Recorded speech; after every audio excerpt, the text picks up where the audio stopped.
오늘은 요한복음 10장 37절로 39절을 통해서 그 일은 믿으라 라는 제목으로 하나님의 말씀을 전하겠습니다.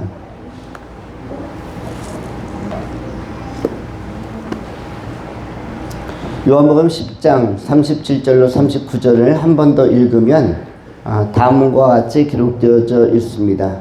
만일 내가 아버지의 일을 행하지 아니하거든 나를 믿지 말려니와 내가 행하거든 나를 믿지 아니할지라도 그 일은 믿으라. 그러면 너희가 아버지께서 내 안에 계시고 내가 아버지 안에 있음을 깨달아 알리라 하시니 그들이 다시 예수를 잡고자 하였으나 그 손에서 벗어나 나가지리라. 아멘.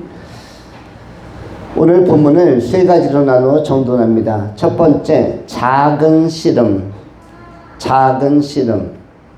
두 번째, 힘든 씨름. 세 번째, 중요한 씨름.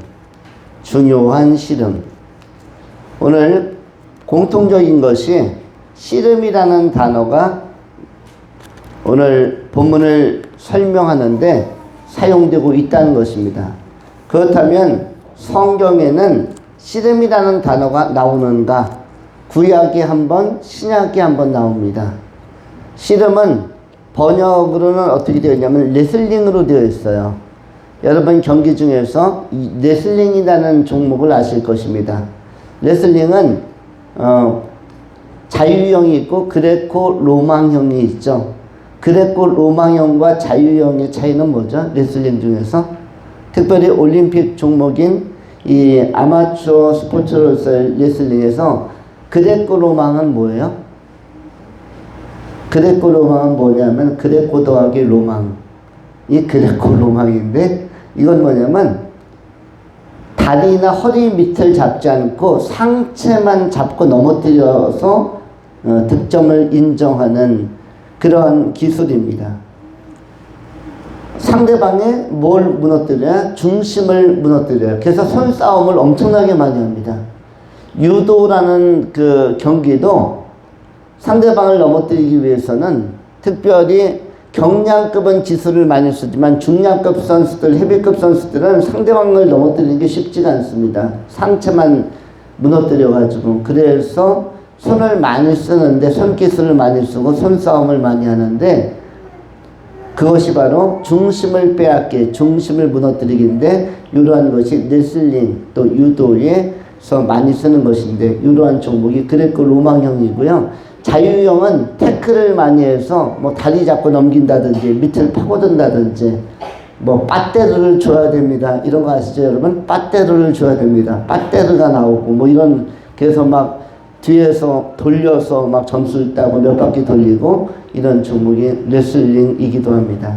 그런가 하면 프로 레슬링은 조금 더 과격하고 다이내믹하죠. 로프 위로 올라가서 반동 이용해서 탁 치기도 하고 또 두 다리로 번쩍 목을 감고 그 넘어뜨리기도 하고 풍차 돌리기라는 기술도 있고 뭐 그 이외에 여러 가지 초크 기술, 다양한 기술, 태권 기술까지 이 프로레슬링은 프로이기 때문에 다 활용할 수가 있습니다.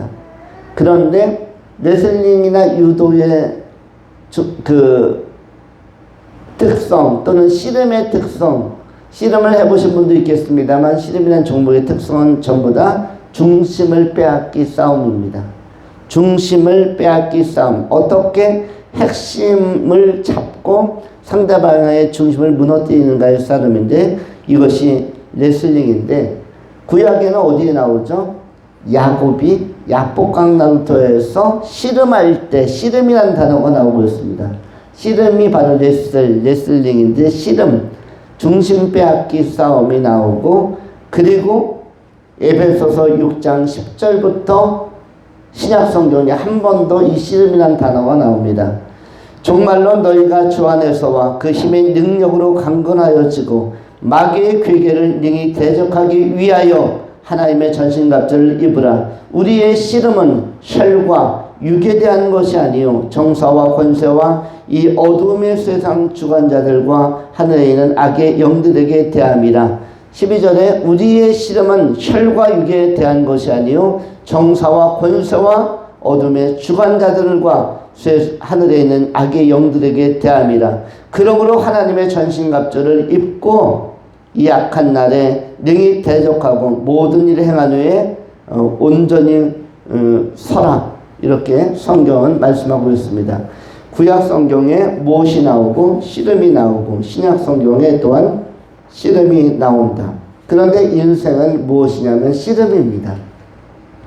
예수님의 지상에 오셔서의 지상사역도 씨름하는 과정이었습니다.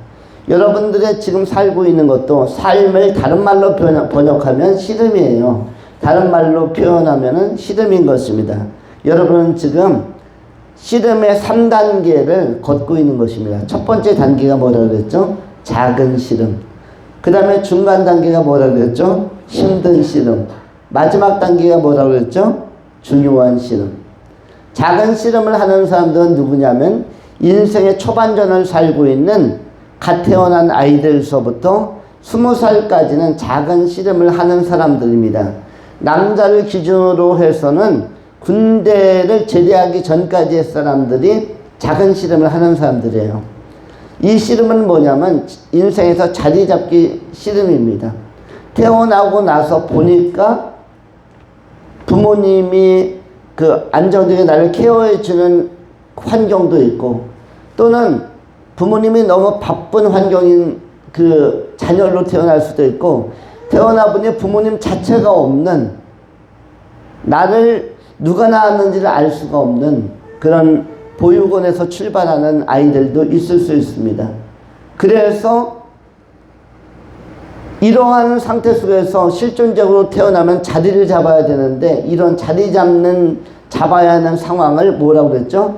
피투적 상태, 피투성이라고 표현을 했습니다. 인간은 무엇으로 태어난다? 피투성이로 태어난다. 피투성이로 태어나는 인간에게 주어지는 첫 번째 특성이 뭐다? 피투성이다. 첫 번째 피투성이는 진짜 피가 묻었다는 것이고, 어머님으로부터 나오면서, 몸으로부터 나오면서 피가 묻어서 나온다는 피투성이고, 두 번째 피투성은 뭐죠? 한문 피투성입니다. 던져진 존재.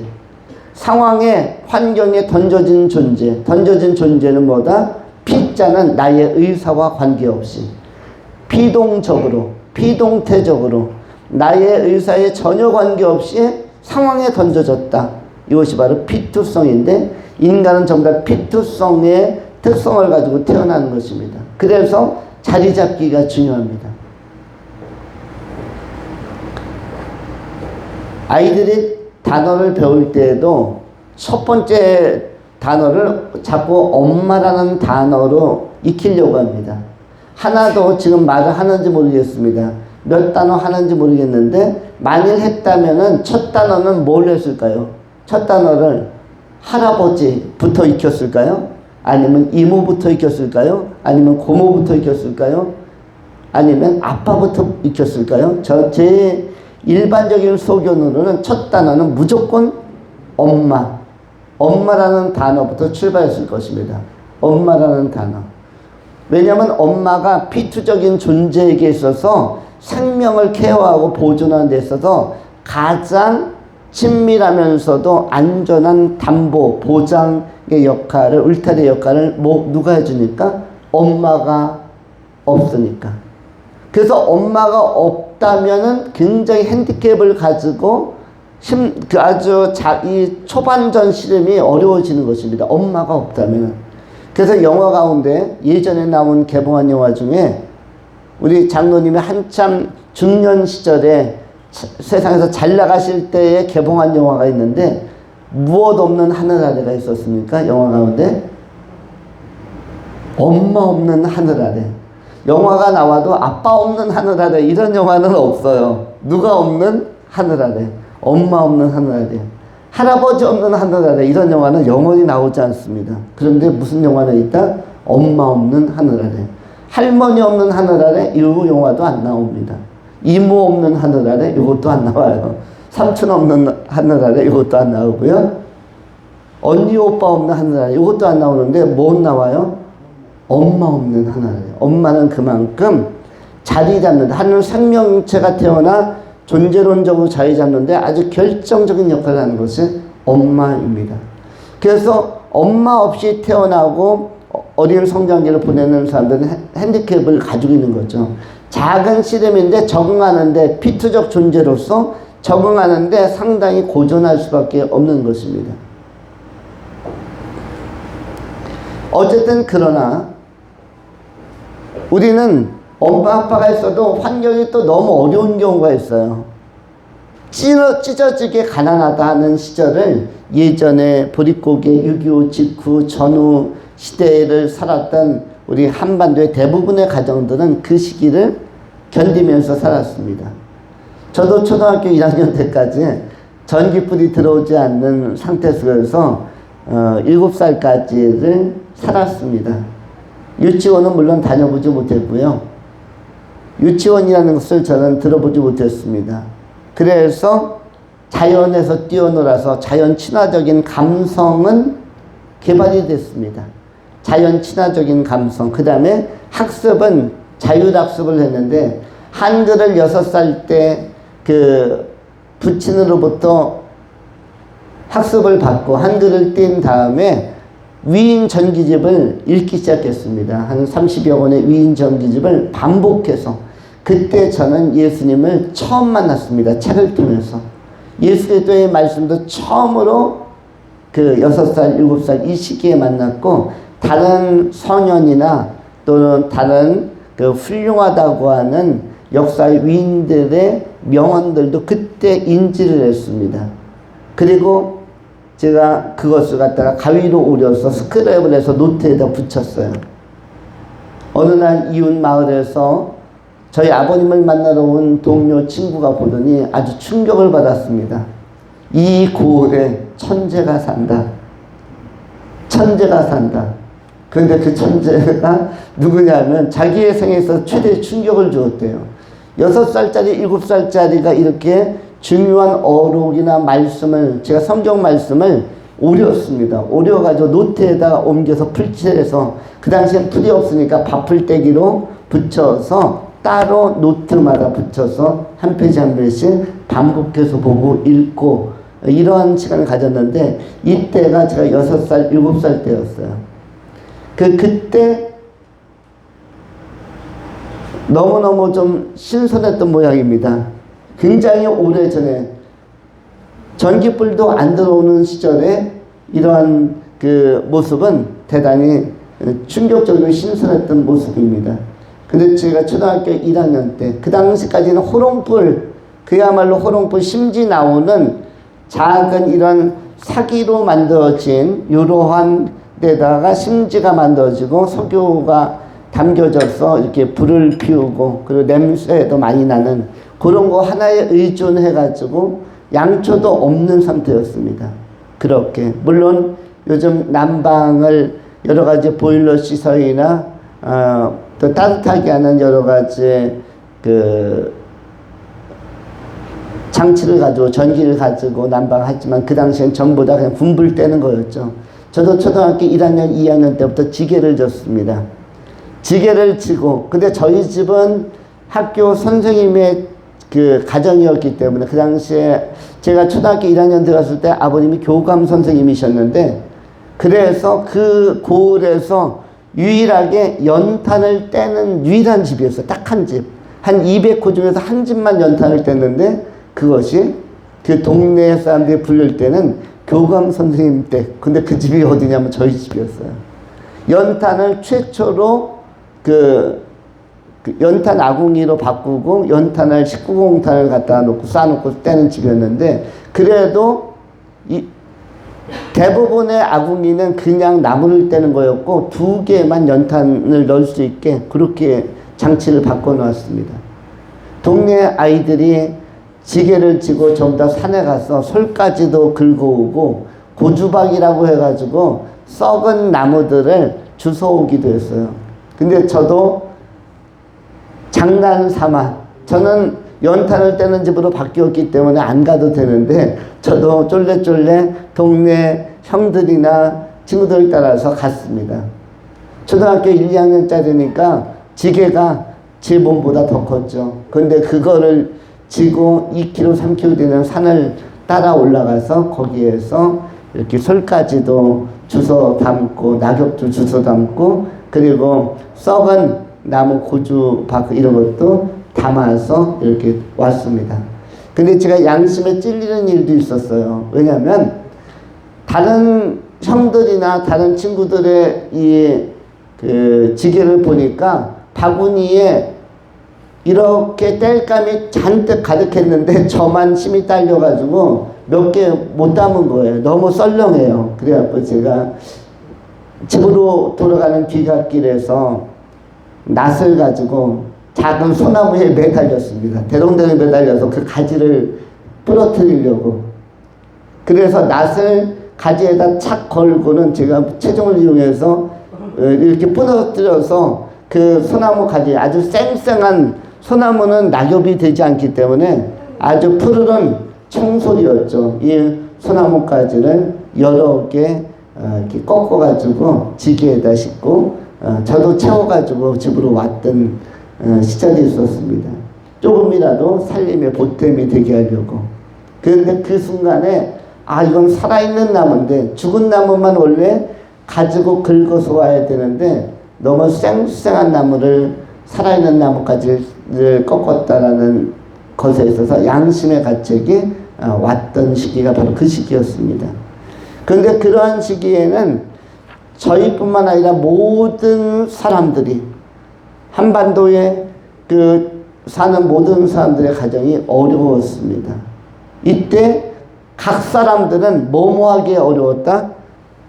다 이 피투적 존재로서 6.25를 경험하고 한 10년 지나 또 이제 자리 잡는 막 그런 어간에 이 지상에서 한반도에서 사는 것은 부모님들도 어려웠고 6.25에서 살아남은 사람들도 어려웠고 6.25 이후에 태어난 사람들도 역시 생활의 도전을 일구어 가는 것에 있어서는 매우 난해함과 당혹감이 있었던 것입니다.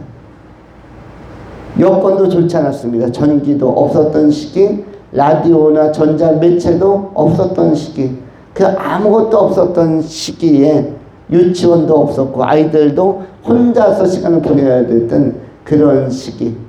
그리고 그 시기에 제가 아르바이트를 하나 했었는데 초등학교 들어가기 전에 아르바이트를 하나 했었는데 어떤 아르바이트였느냐 하면 농사를 조금 지었습니다. 경기도 안성 지역에.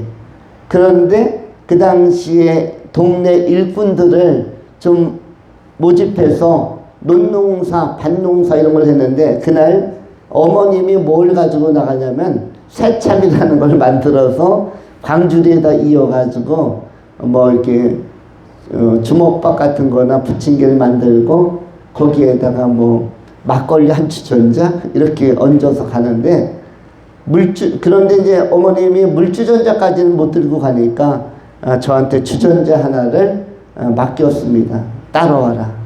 그것이 최초로 알바를 시작한 거였습니다. 최초로. 그래서 3km를 거의 40-50분 되는 거리를 걸어가지고 이 꼬마애가 따라다녔는데 요즘 같으면 유치원 갈 시간이었는데 저는 그 어머님에게 새참 낼 때마다 그 길을 걸어서 따라가곤 했습니다. 가면은 이제 저도 그 남은 음식들을 먹을 수도 있었고 또 인부들이 그 밥을 먹는 동안에 저는 동네 그 산지 돌아다니면서 머루 같은 거나 아니면 꽃도 좀 이렇게 채취도 하고 할미꽃 포함해서 여러 가지 꽃들 그리고 열매들이 있으면 채취하고 그것이 제가 소유를 했던 그리고 벌레들 이렇게 신기한 그 사슴벌레나 이런 것들 나오면은 그것도 좀 이렇게 모아가지고 주머니에 넣고 왔던 그런 시기가 있었습니다. 모든 사람들은 이 작은 씨름을 하는 시간을 보냅니다. 요즘에 학생들도 초등학생, 중학생, 고등학생들 자리 잡기에 참으로 어려워합니다. 특별히 입시가 있는 이런 그 현재의 상태 속에서 입시를 통해서 학업의 어려운 난제들을 극복하고 이렇게 또 대학교를 뚫어야 되는 이러한 그 당혹스러운 과제 앞에 있는 이 학생들이 또 어려움 속에 있는 것입니다. 또 그것을 넘어서면 군대 문제가 남자들은 딱 닥칩니다. 군대를 피할 것인가? 저는 군대는 다 가는 줄 알았습니다.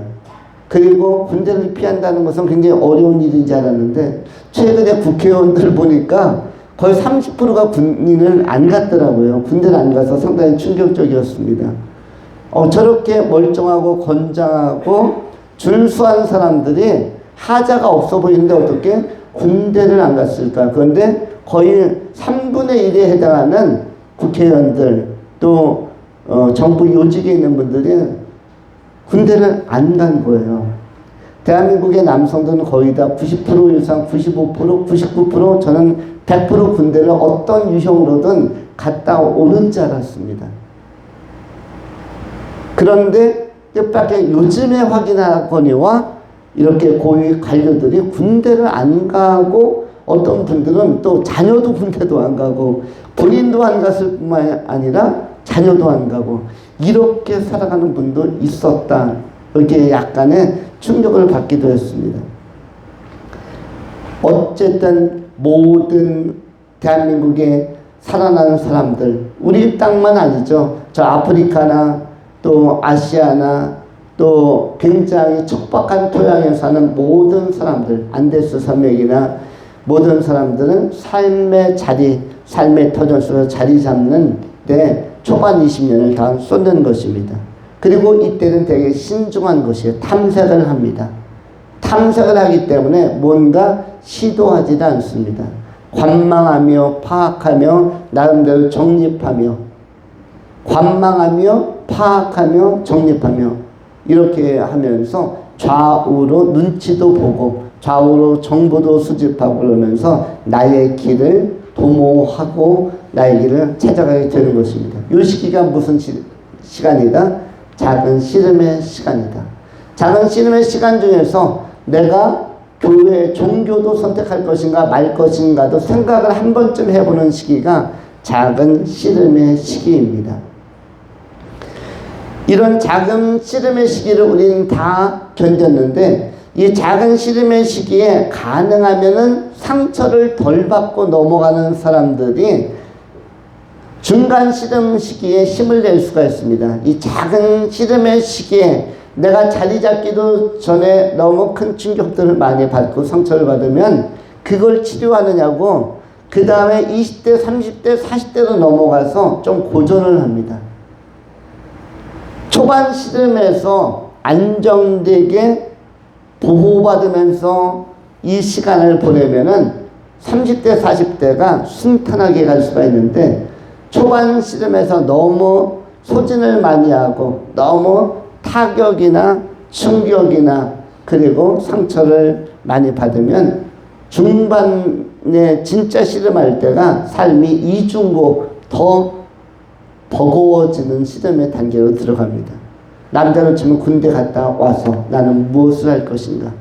여성들은 이제 직장으로 이제 돌입하면서 어떤 직장을 갈 것인가, 어느 지역에 있는 직장을 갈 것인가, 또 누구와 결혼할 것인가, 이러면서 여기서부터가 중반전 씨름에 들어가는 것입니다. 그런데 성경은 이 중반전 씨름에 대해서 힘든 씨름이라고 그렇게 설명을 합니다. 우리는 이제 중반 씨름에 대해서 잠시 생각을 하려고 합니다. 창세기 3장 17절로 19절에 성경이 이렇게 기록을 합니다. 아담에게 이르시되 네가 네 아내의 말을 듣고 내가 네게 먹지 말라 한 나무의 열매를 먹었은즉 땅은 너로 말미암아 저주를 받고 너는 네 평생에 수고하여야 그 소산을 먹으리라. 땅이 네게 가시덤불과 엉겅퀴를 낼 것이라. 네가 먹을 것은 밭의 채소인즉 네가 흙으로 돌아갈 때까지 얼굴에 땀을 흘려야 먹을 것을 먹으리니 네가 그것에서 취함을 입었습니다. 너는 흙이니 흙으로 돌아갈 것이라 하시니라. 창세기 3장에 소개되어진 17절 18절의 말씀은 인간이 평생에 수고하여야만 소산을 먹으리라 라고 기록합니다. 평생이라고 되어져 있습니다. 힘든 씨름의 시간이 시작되는 것인데, 힘든 씨름의 시간이라는 것은 뭐냐면 땅이 만만한 땅이 아닙니다. 네게 가시덤불과 엉겅퀴를 낼 것이다. 가시덤불과 엉겅퀴는 일반적으로 식물 중에서도 먹거리가 되지 못하는 식물 내지는 제거해야 되는 식물이 가시덤불입니다. 가시덤불, 가시를 먹을 수는 없죠. 여러분 장미가 예쁘지만 장미꽃의 줄기에 나오는 가시까지 먹을 수 있습니까? 가시까지 우리가 손대기는 어려운 것이에요. 자꾸 찔리니까, 피가 나니까. 엉겅퀴도 역시 먹기에는 좋지 않은, 먹기에 좋은 채소는 십자화과의 그 채소들이 양배추라든지 뭐 이런 것들이 건강에도 좋고 먹기에 좋죠. 그런데 엉겅퀴라는 것은 먹기에는 좋지 않은 것입니다. 이런 것은 뭐죠? 다시 확대 해석하면 잡풀들, 또 한 가지는 뭐다? 잡풀, 잡념, 그 다음에 잡스러운 사건들. 내 인생에 태클을 거는 나도 예측하지 못한 돌발적인 상황들이 막 올라오는 것입니다. 삶의 미래에서 나는 순탄하고 무난하게 풀고 싶은데 내가 예측하지 못한, 내가 상대하지 못했던 크고 작은 장애물들이 막 앞에 미래에서 나를 도발하고 내 삶에 발목을 잡고 태클을 건 것입니다. 나는 그렇게 살기를 원치 않았지만 엉겅퀴와 가시덤불 같은 상황들이 나를 압박해오고 나의 순탄대로를 저지하는 이런 예측 불가한 변수들이 막 도처에서 도발하고 발생하는 것이죠. 이것이 30대, 40대까지 거의 50대까지 계속적으로 우리의 삶을 압박해 옵니다. 그래서 사람이 많은 계획을 세울지라도 자기 계획대로 삶을 살아가는 사람은 없습니다. 인간이 할 수 있는 것은 계획만 세우는 것입니다. 인간이 할 수 있는 것은 뭐다? 계획만 세우는 것은 인간이 할 수 있는 것이지만 현실과 실제는 전혀 다른 방향으로 흘러갈 수 있다. 여러분의 미래도 역시 계획을 세울 수는 있습니다. 그러나 삶의 방향은 다른 쪽으로 흘러갈 수가 있다. 인간의 특권은 뭐다? 계획을 세우는 존재. 그러나 인간의 한계는 무엇인가?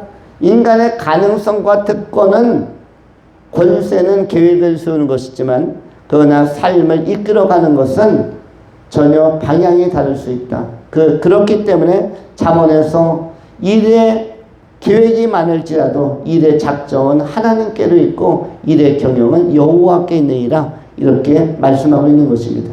실제 삶을 주관하는 분은 하나님이십니다. 우리가 하나님을 믿어야 하는 일은 주관자는 하나님이시기 때문에 계획자는 인간이지만 주관자는 무엇이다? 하나님이시기 때문에. 그러면 계획자와 주관자 사이에서 논의가 필요하죠. 그 논의를 뭐라고 그러죠? 논의와 협상을 그걸 기도라고 하는 것입니다.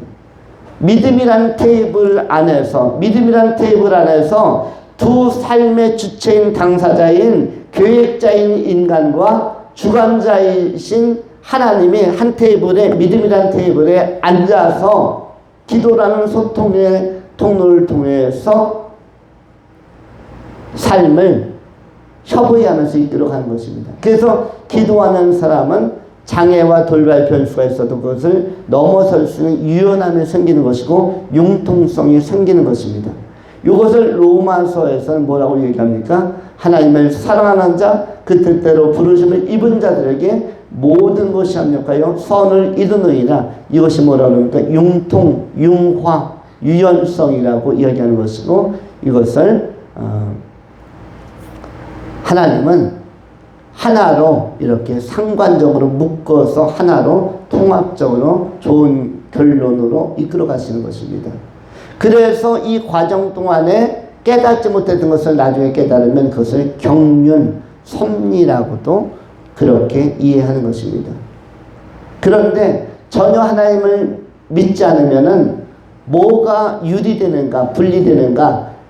계획자인 인간과 주관자인 하나님, 그것은 실행하시고 경영하시는 하나님, 응답하신 하나님 사이에서 소통의 창구가 없기 때문에, 믿음이란 테이블 위에 안 앉았기 때문에, 그래서 남북 분단의 상태처럼 대치 상태로 가게 되어서 나는 나대로 길을 가고, 그리고 수많은 시행착오 속에서 인간의 초반부인 작은 씨름의 시기, 태어나서부터 한 20대 초반까지만 해야 되는 씨름을 중반전까지도 하는 것입니다. 상처를 또 받는 것이 30, 40대, 50대까지 상처를 또 받습니다. 인간관계 속에서도 상처를 받고, 내가 하는 일과 업무 때문에도 상처를 받고, 건강 때문에도 상처를 받고 타격을 받으면서 믿음이란 테이블에 안 나오면은 내가 고전을 할 수밖에 없는 것입니다. 왜냐하면 내가 계획하고 내가 원하는 방향으로 하나님께서 날 도와주셔야 되는데, 믿음이란 테이블이 내가 안 앉으면은 기도라는 그 소통의 통로를 통해서 서로 주고받고 하나님과 협의하지 않으면은 나는 나대로의 그 특성을 가지고, 야성을 가지고 전진해 가니까 거기에서 내가 받는 부담은 더 커지는 것입니다. 뭐와 같으냐면, 자동차가 운전하는데 질주하는 데 있어서 오일을 안 넣고 파워 오일, 엔진 오일 다 떨어졌는데 그냥 엑셀만 계속 밟기 시작하면, 그러면 굉장히 어려운 상황이 발생하는 것입니다.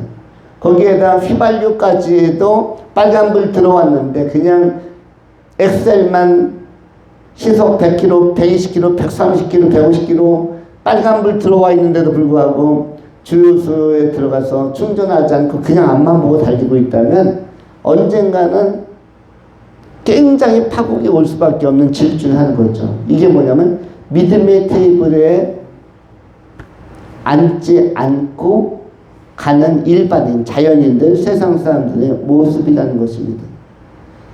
이 시기는 누가 봐도 힘든 싸움의 시기고, 인생에서 굉장히 어려운 시기가 30대, 40대, 50대. 그래서 돌연사, 중간에 롱런 하지 못하고 인생을 끝까지 풀코스로 뛰지 못하고 중간에 세상 떠나는 돌연사는, 급사하시는 분들은 주로 40대에 많이 온다고 그러죠. 40대 중반을 넘어서면서 50대 초반까지, 여기서 누가 나오면 급사하는 사람들. 옛날에는 그것을 뭐라고 얘기했죠? 급살이라고 했습니다. 급살, 급격한 살인, 살해 사건. 그런데 그것이 타인에 의한 것이 아니라 자신이 과부하가 걸려서 거기에서 쓰러지는 사람이 많이 나오기도 한 것입니다. 인생의 중반전이 어려운 싸움입니다. 어떻게 풀어야 되는지 풀기가 굉장히 어렵고, 바둑의 고수들이 있습니다.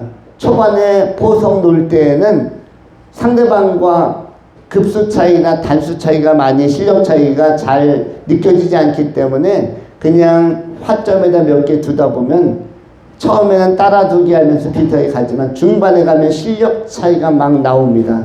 난해한 수들, 어떻게 어느 수를 어디에다 놔야 될지 너무나 어려운 지점에 들어가는데, 여기가 굉장히 중반전이 어려운 싸움이 되는데, 우리도 어떤 선택을 해야 되는지, 어떤 판단을 해야 되는지, 이런 것들이 인생의 중반전이 되게 어려운 싸움이 되는 것입니다. 땅은 분명히 우리에게 가시덤불과 엉겅퀴를 내기 때문에 결코 만만하고 좋은 단꿀고 같은 것만 내지 않습니다. 그래서 이때 선택을 잘 하셔야 되고, 이 시기가 기도를 많이 해야 되는 시기입니다. 이 시기가 기도로 버티는 시기입니다. 기도로, 혈과 육으로 버티는 시기가 아니라 기도로 버텨야 하는, 기도로 중심, 내 허리 중심을 잡고, 아까 씨름이라는 것은 중심을 잘 잡아야 된다고 하는데, 씨름이라는 이 경기에서는 삿발을 꽉 잡아야 되지만은, 그러나 인생이라는 씨름, 인생이라는 험난한 이렇게 미래를 향해서 질주해 가는, 경주해 가는 씨름에서는 기도라는 그 삿발을 단단히 부여잡아야만 합니다. 오늘날 현대인들이 잘 사는 것 같으면서도 고전하는 게 사실은 기도라는 씨름의 삿발을 놓고 살기 때문이에요. 기도해야 하는데, 기도할 수 있는데 우리는 걱정과 근심으로 또 막연함으로 그것을 기도의 공간을 대체시키고 있습니다. 너무나 빈약한 대체 에너지로 내 인생에서 가장 중요한 중반부를 핵심적인 시간을 보내고 있을 수도 있는 것입니다. 예를 들어서 어떤 국가대표의 A매치 경기가 있으면 농구든 야구든 축구든 국가대항전 프로 선수들끼리 하면은 고비가 옵니다. 야구 같은 경기에서도 승부처 7회 정도 되어가지고 막 4대3 아슬아슬한데 상대팀이 주자가 만루가 되면은 투수를 교체합니다. 중간 투수, 릴리프 투수를 교체하는데 이때 너무 검증 안 되는 선수를 기용하면은 그 경기가 역전으로 무너질 수가 있습니다. 이때 많은 불펜에서 그 투수들이 서너 명의 몸을 푸는데 제일 잘 맞는 선수를 투입을 해야 됩니다. 원포인트 투수를 집어넣더라도 1회만 막더라도 한 타자만 막더라도 왼손 투수를 넣을 건지 오른손 투수를 넣을 건지 기교파 투수 변하고 잘 던지는 선수를 넣을 건지 강속구 투수를 넣을 것인지 누구를 넣을까? 또 경험 많은 선수를 넣을지 패기 만만한 선수를 넣을지 이런 것들을 다 계산하면서 한 명을 선택해야 되는데 그 한 명을 잘못 넣으면 거기에서 역전이 일어나는 경우가 있고 경기가 무너지는 경우가 있고 또는 거기에서 한 명의 선수를 잘 투입하면은 경기를 승리로 이끌어갈 수 있는 결정적인 신의 한 수로서의 그런 교체를 할 수도 있는 것입니다. 힘든 씨름의 시기에서 제일 어려운 게 뭐다? 선택하는 것이 어렵습니다. 분별하고 선택하는 것. 분별력과 그리고 통찰력과 판단력 이것이 가장 요구되는 시기. 분별력, 판단력, 통찰력 이 세 가지가 가장 요구되는 시점이 힘든 씨름의 한복판인 30대, 40대, 50대까지의 이 시기입니다. 이러한 시기는 어떻게 살아야 된다? 기도의 씨름의 삿발을 바짝 부여잡고 중심 잘 잡고 버티고 이겨내기 위해서 최선을 다해야 하는 것입니다. 기도 이외에 다른 대안, 다른 답은 없습니다.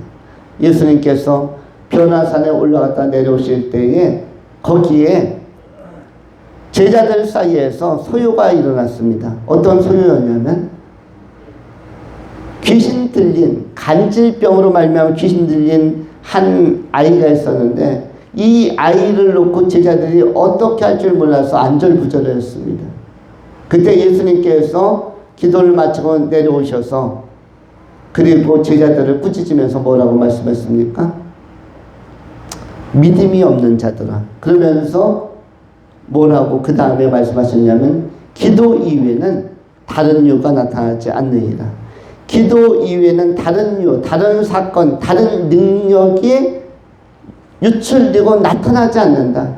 기도 이외에 다른 것으로 이 간질병 들린 아이의 문제, 귀신 들린 자의 문제, 이 문제를 해결하려고 한다면 그것은 어리석은 접근이다. 그러면서 제자들에게 너희들에게도 권세는 있으나 기도하지 않으니까 능력이 나타나지 않고 기도 위에 이런 이유가 나타나지 않는 것이다. 이렇게 오히려 예수님께서 꾸짖는 장면이 나오고 있는 것입니다.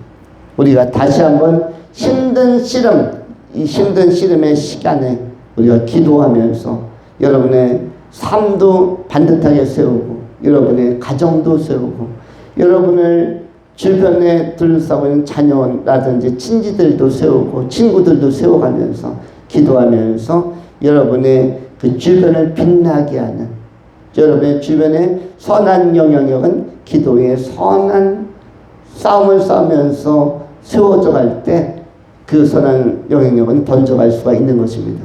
돌을 하나 호수에 던지면 파장이 있죠. 파장이 파문을 일으면서 원을 그리면서 계속 번져갑니다. 그런 것처럼 기도라는 것이 한 방 던져졌을 때, 기도라는 것이 5분, 10분, 1시간 던져졌을 때 주변에 선한 영향력으로 파장, 파문이 커져가는 것처럼 많은 상황을 안정되게 정돈시키고 많은 사람들에게 그 영향력 내에 있는 사람들에게 유익을 줄 수가 있는 것입니다. 기도하면서 힘든 씨름을, 혈과 육에 관한 씨름이 아닌 영에 관한 씨름인 이 중요한 승부처에서 여러분이 기도하면서 이겨내는 귀한 성도님들이 다 될 수 있기를 축원합니다. 마지막 세 번째로 중요한 씨름. 창세기 3장 19절에 성경이 이러한 표현을 쓰고 있습니다. 네가 흙으로 돌아갈 때까지 얼굴에 땀을 흘려야 먹을 것을 먹으리니 네가 그곳에서 취함을 입었습니다. 너는 흙이니 흙으로 돌아갈 것이라 하시니라. 19절에서 어떤 단어가 두 번 연속 나옵니까?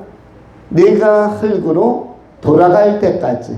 그리고 19절 맨 마지막에 너는 흙이니 흙으로 돌아갈 것이니라. 뭐가 반복되고 있어요? 어떤 동사가 반복되고 있습니까? 돌아가다. 돌아갈 때까지. 그리고 돌아갈 것이니라. 19절에 돌아가다라는 표현이 나옵니다. 돌아가다. 이것은 모든 인간들의 마음을 섬찟하게 하는 그런 단어입니다. 보통 돌아가다는 표현은 집에 돌아가다 또는 고향에 돌아가다, 고국에 돌아가다, 이 돌아가다인데 인간에게 이 돌아가다는 천국으로 돌아가다, 나를 지상에 보내신 그분께로 돌아가다, 하나님께로 돌아가다라는 표현입니다. 우리는 왜 돌아가다라는 표현 앞에서 엄숙해지냐면 하나님께서 나를 부르실 날이 온다라는 확실한 사실 때문에 돌아가다라는 단어가 내 마음에 약간 섬찟함으로 긴장감을 주면서 다가오는 것입니다. 누구누구가 돌아가셨다. 여러분 이번 주간에 누가 돌아가셨습니까? 100세를 맞으신 누가 돌아가셨어요? 100세를 맞으신 세계적인 유대인으로서 세계적인 명성을 떨쳤던 외교관, 헨리로 시작하는 사람 중에 헨리 포드가 유명하고 또 누가 유명합니까? 헨리 키신저가 유명하죠. 헨리 키신저라는 유대계 유명한 미국의 외교관, 외무부 장관했던 분이 이번 주에 엊그제 돌아가셨죠. 그런데 나이가 100세이십니다. 100세. 이스라엘이 세계적인 강국으로 버티고 일어나는 것은 사실은 현대사에서 누구의 역량이 제일 크게 작용했냐면 헨리 키신저의 역량이 가장 크게 작용한 것입니다. 키신저가 미국의 외무부를 담당하면서 이스라엘을 뒤에서 막후에서 엄청나게 지원을 한 것이에요. 그래서 이스라엘의 그 6차, 7에 걸친 여러 전쟁에서 다 이긴 것에는 바로 미국에 거주하는 유력한 유대인들의 지원이 강력했는데 그 중에 하나는 미국이 그만큼 애착을 가지고 중동에서 이스라엘을 지키려고 했던 것은 키신저의 역할이 굉장히 지대한 것 중에 하나였습니다. 그런데 그분도 이번 주에 엊그제 어디로 가셨다? 돌아가셨다입니다. 그분이 삶을 잘 살았는가 못 살았는가는 한 가지로 결정이 됩니다. 물론 유대인으로서 디아스포라를 겪고 이스라엘 땅에서 쫓겨난 선조들의 후예로서 타국을 떠돌다가 미국까지 가서 장관이 되었다는 사실은 한 개인으로서는 삶을 잘 풀어간 것이지만 그러나 이분이 크리스찬이었는지 유대교의 신자였는지는 아직은 분명치가 않습니다. 크리스찬이었다면은 천국에 갔을 것이고 하나님 나라로 돌아갔을 것이고 아버지의 품으로 갔을 것이고, 그리고 유대인으로서의 자긍심을 가지고 역량 있게 외교활동, 정치활동을 잘했지만 그러나 유대교 신봉자로 끝났다면 그는 하나님 나라로 돌아가지 못하고 하나님 없는 세상으로 돌아갔을 것입니다. 그래서 삶을 잘 푸는 것도 중요하지만 기신저만 하더라도 인생의 중반까지는 삶을 잘 푸는 사람이죠. 유대인으로서 한국인이 미국 사회에 가서 장관을 하는 것과 같이 의원을 하는 분들도 있죠. 상원의원, 하원의원 당선되는 한국계들도 있습니다.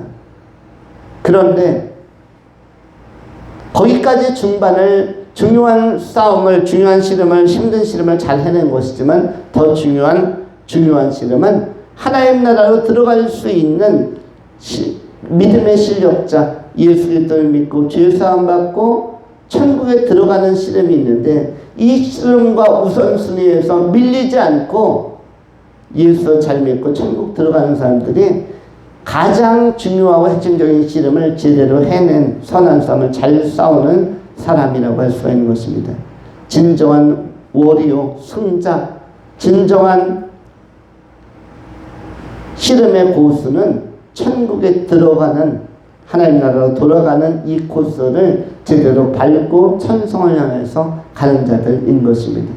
그런 의미에서 신앙은 이전보다 더 좋아져야 되는 것입니다.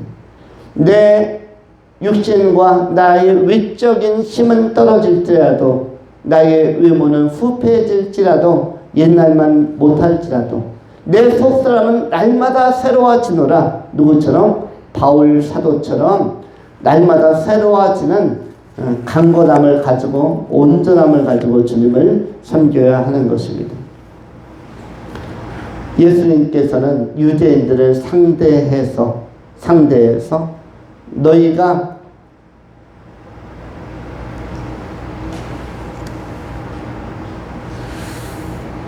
지금 내가 행하는 일 하나하나가 너희에겐 너무나 결정적인 의미를 갖는다. 만일 내가 아버지의 일, 아버지의 뜻을 행하지 않는다면 너희가 안 믿어도 좋지만, 그러나 내가 아버지를 행하고 아버지의 말씀을 전한다면 너희는 반드시 믿어야 한다. 내가 아버지의 일을 행하거든 나를 믿지 아니할지라도 그 일은 믿으라. 그러면 너희가 아버지께서 내 안에 계시고 내가 아버지 안에 있음을 깨달아 알리라. 예수님을 믿는 것은 가장 중요한 일이고, 예수님을 믿는 것이 하나님의 일을 행하는 것입니다. 하나님의 뜻과 하나님의 일 중에서 가장 위대하고 가장 핵심적이고 가장 유일성을 가진 아버지의 일은 예수를 믿는 것입니다.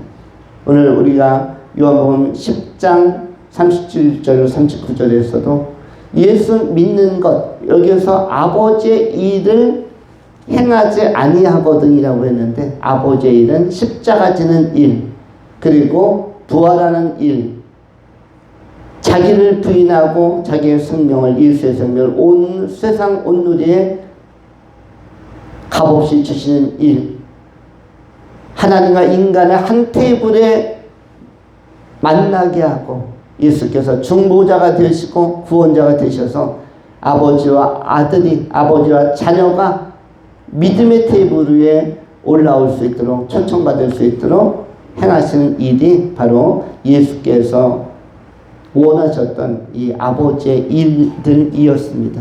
오늘 그러한 아버지의 일에 참여하는 사람들이 예배자로 지금 이 자리에 있는 것입니다. 그러한 사람들에게 있어서 구체적으로 기도하면서 조금 더 소통한다면 이것이 우리 주님께서 오시는 성탄이 가까워진 계절에 우리가 해야 할 가장 중요한 회복의 요소라고 할 수 있는 것입니다.